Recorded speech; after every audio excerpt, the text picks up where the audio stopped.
Tatlı bir yaz akşamı, boğazda yediğiniz balıkla birlikte protein, folik asit, vitamin ve minerallerin yanı sıra bir şey daha gidiyor midenize. Mikroplastikler.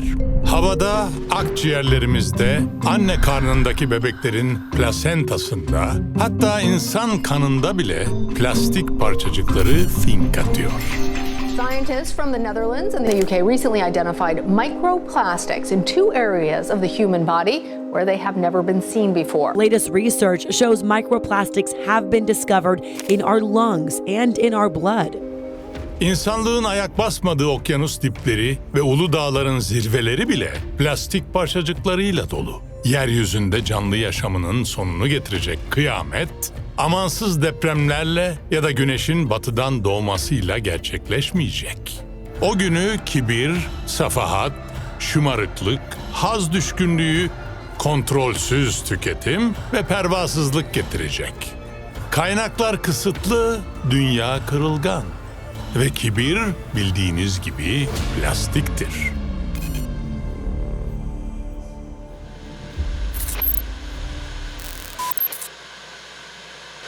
A BBC investigation has found that plastic waste from Britain that's supposed to be sent to Turkey for recycling is instead being dumped there and in some cases burnt. Last year, the UK sent more than 160,000 tonnes of waste plastic to be recycled here in Turkey. Does this look like recycling? Tracker ended up at this industrial estate, a sort of quite remote one. There was no plastic recycling company nearby that we could identify.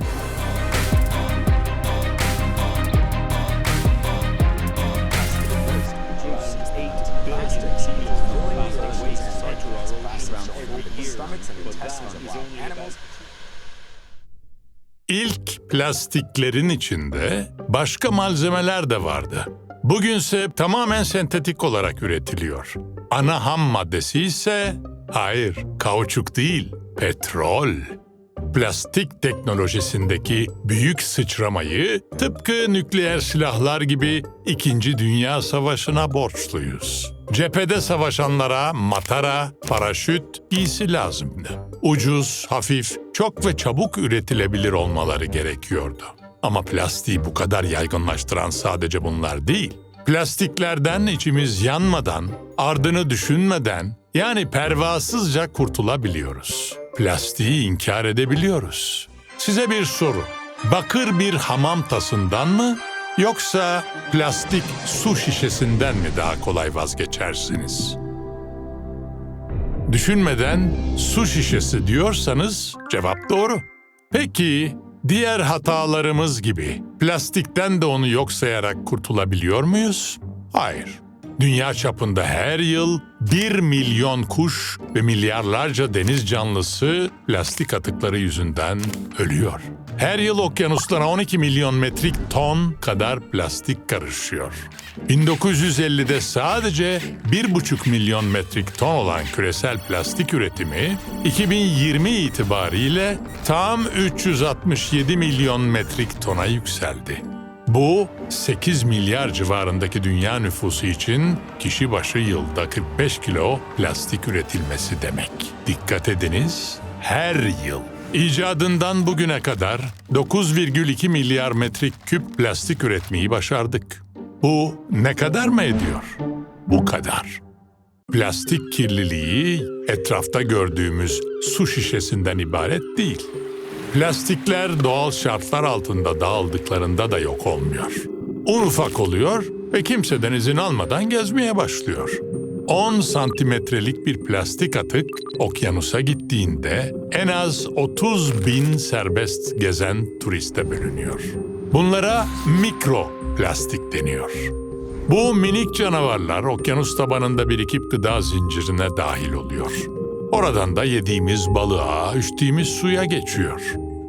Her sene okyanusa kıyısı olan, ülkelerin sahillerine mideleri plastik atıklarla dolu onlarca balina vuruyor. Bu görkemli hayvanlar okyanusa hayat veriyor. Çünkü yüzeye çıkıp nefes aldıklarında okyanuslardaki fitoplankton denen küçük bitkisel canlıları besliyorlar. Ve fitoplanktonlar her yıl Amazon yağmur ormanlarından 4 kat fazla karbondioksit emiyor, soluduğumuz oksijenin %85'ini üretiyor. Balinaların ortalama ömrü 50 sene. Orta büyüklükte bir plastik şişe ise doğada ancak yüzlerce yılda çözünüyor. Şimdi size acı bir haberim var. Plastiklerin tamamen geri dönüştürülebilir olduğunu düşünmenin, bebekleri, leyleklerin getirdiğini düşünmekten farkı yok. Çok tatlı ama gerçek değil. Science dergisinde yayınlanan bir araştırma, 1940'lardan beri üretilen plastiğin sadece %9'unun dönüştürülebildiğini gösteriyor. Yani üretilen plastiğin %91'i geri dönüştürülemiyor. Medeniyet timsali Almanya'da bile bu oran %10'larda. Peki neden? Çünkü plastik atıkların en fazla %15'i teknik ve ekonomik olarak geri dönüştürülebilir nitelikte. O da sonsuz kere değil. Plastikler metal ya da cam gibi defalarca geri dönüştürülemiyor. En fazla birkaç turun ardından baş edilmesi gereken bir atığa dönüşüyor. Geri dönüştürülebilecek nitelikte plastik atıkların sayısı az. Bunların da uygun bir şekilde kaynağında ayrıştırılmaları ve temiz olmaları şart. Böylesi sistemler ancak sayılı ülkede var. Dünya nüfusunun 1/4'inden fazlası doğru düzgün bir atık su idaresine bile sahip değil. Çin, Endonezya ve Hindistan gibi kalabalık ülkeler kötü atık idaresinden kaynaklı plastik kirliliğinde ilk sıradalar. Ama dünyanın en zengin ülkelerinden Amerika Birleşik Devletleri de onları istiyor.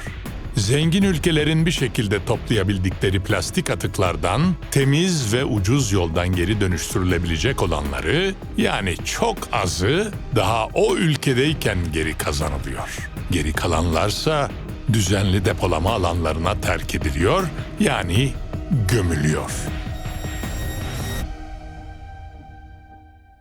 Özellikle gelişmekte olan ve düzenlemelerin yetersiz olduğu ülkelerde bu gömme işlemi düzenli bile değil. Hal böyle olunca zengin ülkeler akşam yedikleri sushi'nin ardından kalan tek kullanımlık kutuyu fakir ülkelere süpürüyor. Kirli, dönüştürülmesi imkansız ya da kârsız olanlar diğer ülkelere yollanıyor. Bu bahtsız ülkelerden biri de Türkiye. A BBC investigation has found that plastic waste from Britain that's supposed to be sent to Turkey for recycling is instead being dumped there and in some cases burnt. Bloomberg'den araştırmacı gazeteciler, Wojciech Moskva ve Kit Chelel'in 3 farklı plastik atığa yerleştirdiği alıcılar böyle bir hattı izledi. Biri Batı Avrupa'da yok oldu, diğeri Polonya'da gözden kayboldu. Üçüncüsü ise Adana'da hiçliğin ortasında bir arazide terk edilmiş bulundu. The tracker ended up at this industrial estate, a sort of a quite remote one. There was no plastic recycling company nearby that we could identify. Greenpeace'in yaptığı bir araştırma, Adana'da atık bulunan yerlerdeki toprak örneklerinde kabul edilebilir sınırın 400.000 kat üzerinde kimyasal maddeler bulunduğunu ortaya koydu.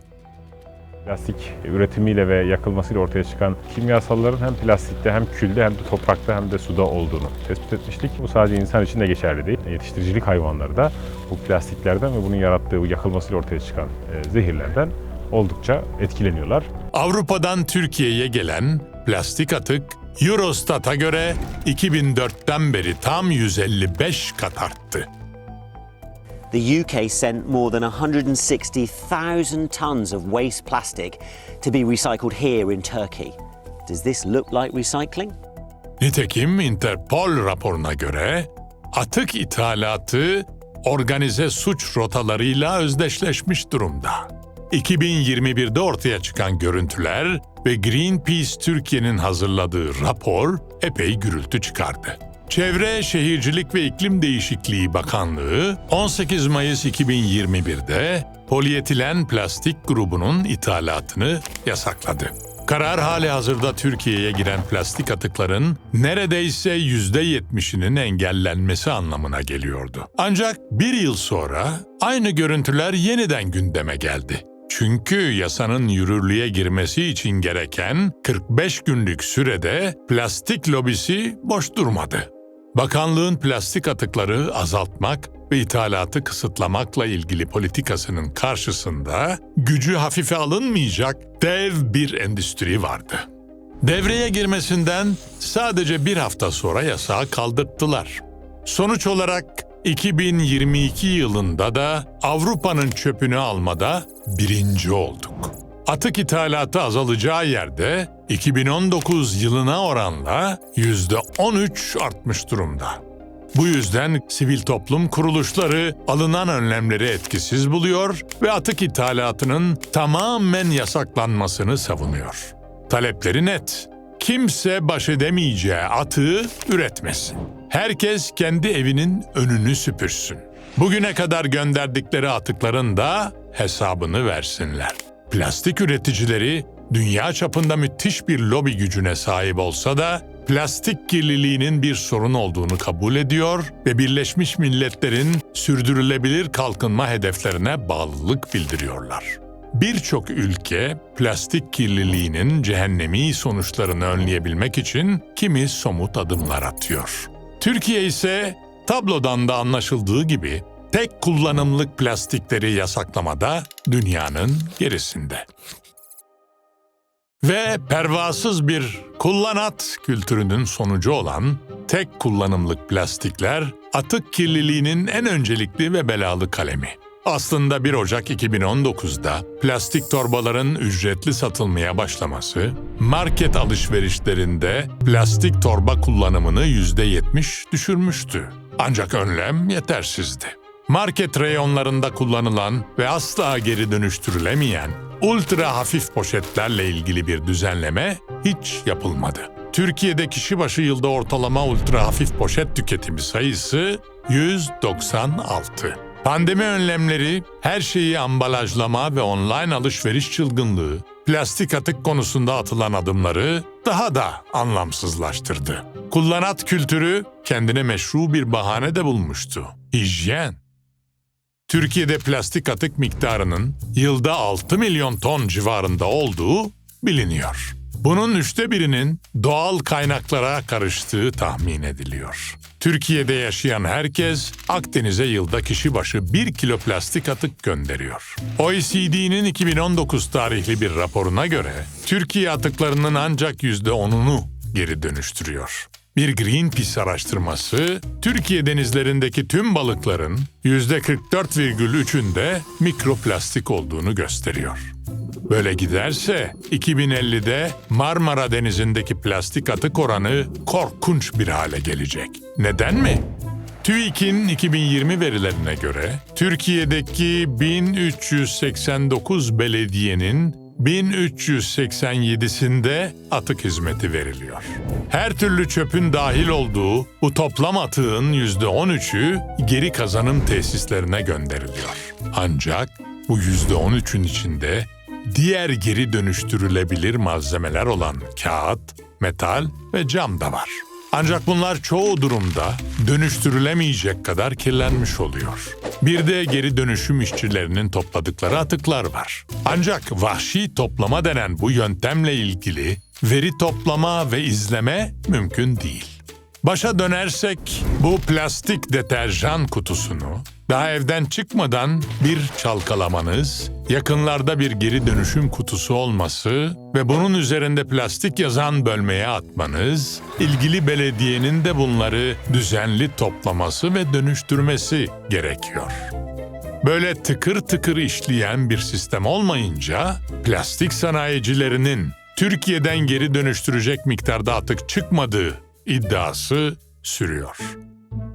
Eğer gidişat durdurulamazsa 2040'a kadar bugüne kadar ürettiğimiz miktarda plastik daha üretilmesi bekleniyor. Sorunu plastik atıkları toplayarak ya da okyanusları gemilerle temizlemeye çalışarak çözemeyiz.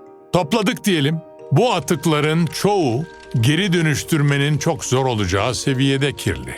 Öncelikle üretimin tüketimin azalması, geri dönüştürülemez nitelikteki tek kullanımlık ve ucuz plastiklerin kullanım alanlarının kısıtlanması, bütüncül ve entegre geri dönüşüm sistemlerinin yayılması, geri dönüşümü geliştirecek teknolojiler ve özendirecek teşvik sistemleri geliştirilmesi gerek. Geriye kalan dönüştürülemeyecek plastiğin de doğaya kaçmayacak şekilde depolandığından emin olunması şart. Bütün bunlar yapılırsa iyi bir senaryoda 2040'a kadar plastik atık miktarını %80 azaltabiliriz. Plastik, öyle. Vay efendim bir araya gelip toplayalım. Vay efendim geri dönüştürelim. Vay efendim gömelim gitsin diye yok sayılacak, yok edilecek bir bela değil. Bu lanetin üretim ve tüketimini kısmaktan başka çaremiz yok.